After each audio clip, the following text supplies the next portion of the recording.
Hello दोस्तों, कैसे हो आप सब। इस वीडियो में हम क्लास 10वीं मैथ एनसीईआरटी बुक एक्सरसाइज 1.2 का क्वेश्चन नंबर 5 क्वेश्चन में दिया हमें जांच कीजिए कि क्या किसी प्राकृत संख्या n के लिए संख्या 6 की पावर n अंक शून्य पर समाप्त हो सकती है। यह चीज हमें सिद्ध करनी है।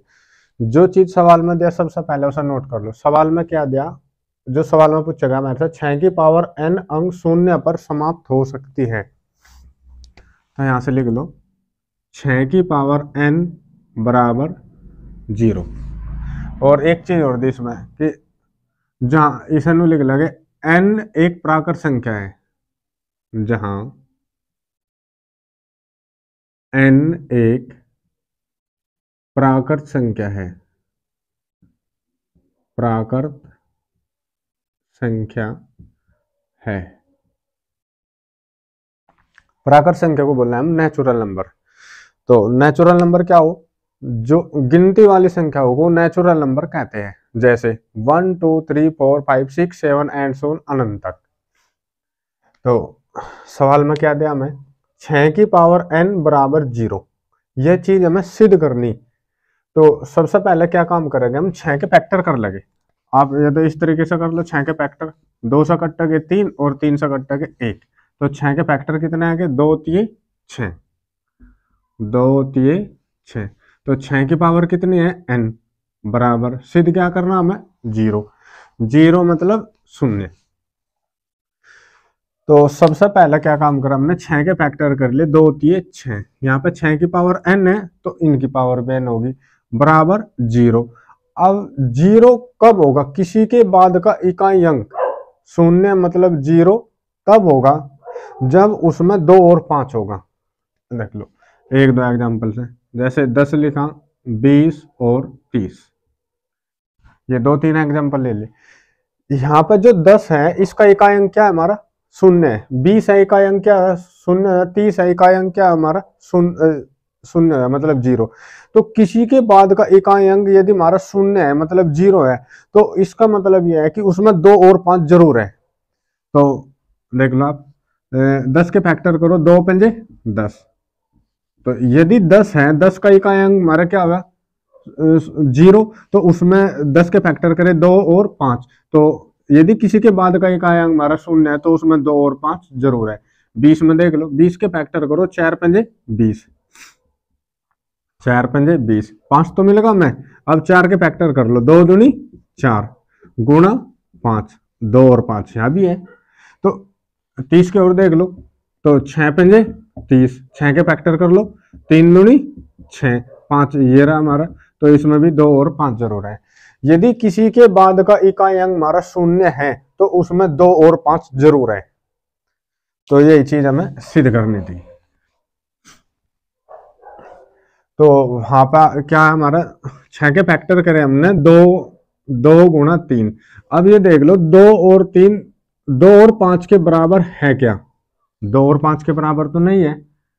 तो इसका मतलब क्या होया, नहीं है, बराबर काट दे हमने। तो इसका मतलब क्या है, 2 गुणा 3 बराबर नहीं है 2 गुणा 5 के। तो हम क्या लिख सकें, 6 की पावर n बराबर 0 मतलब शून्य पर समाप्त नहीं हो सकती, शून्य पर समाप्त नहीं हो सकती,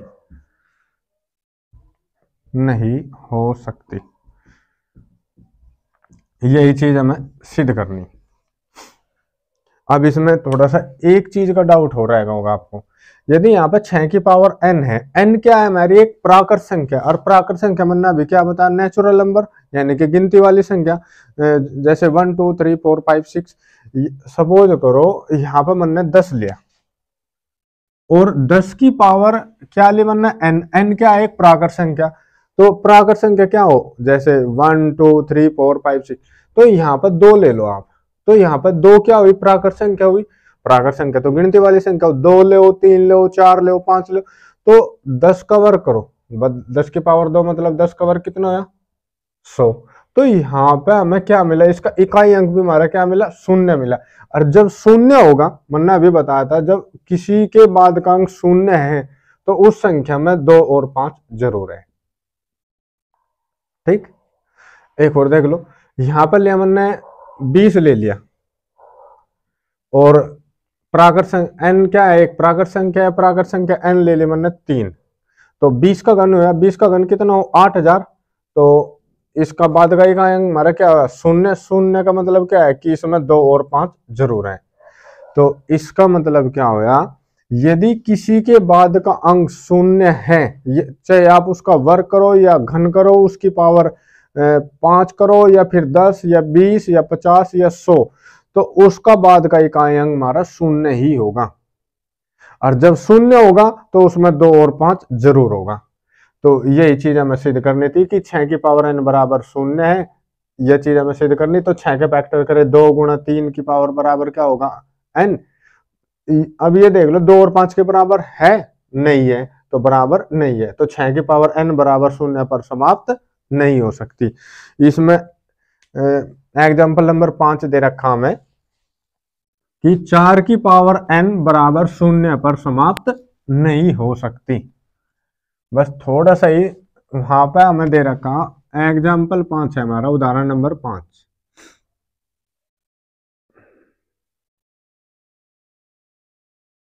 एग्जाम्पल 5 दिया कि 4 की पावर n, 4 की पावर n बराबर शून्य पर समाप्त नहीं हो सकती। बिल्कुल सेम इसी टाइप से ही है।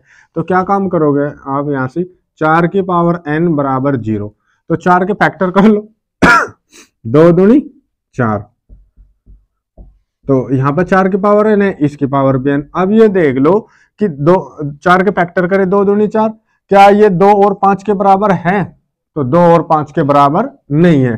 तो यहां पे हम लिख देंगे 4 की पावर n बराबर 0, मतलब शून्य पर समाप्त नहीं हो सकती, शून्य पर समाप्त, शून्य पर समाप्त नहीं हो सकती। तो यही चीज हमें सिद्ध करनी है, नहीं हो सकती। आपको किसी भी टाइप का मतलब वो क्या काम करेगा, बोर्ड एग्जाम वहां पे संख्या बदल देगा, संख्या चेंज कर देगा। आप वो किसी भी प्रकार के मतलब संख्या चेंज कर दो, बिल्कुल सेम तरीका यही है। बस क्या करना हमें, ये देखना कि ये दोनों फैक्टर मतलब 2 और 5 के बराबर है। यदि दोनों 2 और 5 के बराबर है तो वह संख्या 0 के बराबर है, और 2 और 5 के बराबर नहीं है तो वह संख्या शून्य पर समाप्त नहीं हो सकती। एक एग्जाम्पल मैं अपनी तरफ से ले रहा, आप अब की बार ये ले लो कि यदि किसी के बाद का अंक हमारा शून्य हो, तो यहां पर लिया मैंने 20 की पावर n, 20 की पावर n बराबर शून्य पर समाप्त हो सकती है। हाँ यह जरूर है, यह शून्य पर समाप्त होगी। देख लो आप, 20 की पावर n बराबर 0, तो क्या काम करेंगे हम, यहां से 20 के फैक्टर कर लेंगे। तो सबसे पहले 2 से डिवाइड करेंगे 10 बार, और 10 को 2 से भाग देगा कितना होगा 5, और 5 को 5 से भाग देगा कितना होगा 1। तो 20 के फैक्टर क्या है, 2 गुणा 2 गुणा 5, 2 दूनी 4, 4 पंजे 20। तो 20 के फैक्टर है हमारे 2 गुणा 2 गुणा 2 गुणा 5, 2 गुणा 2 गुणा 5, इसकी पावर कितनी होगी हमारी n बराबर, ये हमारा रफ कार्य है, रफ कर दिया। तो अब ये देख लो कि 20 के फैक्टर करें 2 गुणा 2 गुणा 5, यहाँ पर इसकी पावर n है, इसकी पावर भी n कर दी। इसमें ये देख लो कि क्या 2 और 5 है, बिल्कुल है, इसमें 2 और 5 जरूर है। और जब किसी भी संख्या में उसके फैक्टर 2 और 5 हो तो उसका इकाई अंक हमारा क्या होगा, शून्य होगा। अब हम यहां कह सके हैं कि 20 की पावर n बराबर शून्य पर, शून्य मतलब 0 पर समाप्त हो सकती है, शून्य पर समाप्त हो सकती है। ये चीज हमें सिद्ध करनी। यदि वीडियो पसंद आई हो तो लाइक शेयर और सब्सक्राइब जरूर करें। धन्यवाद।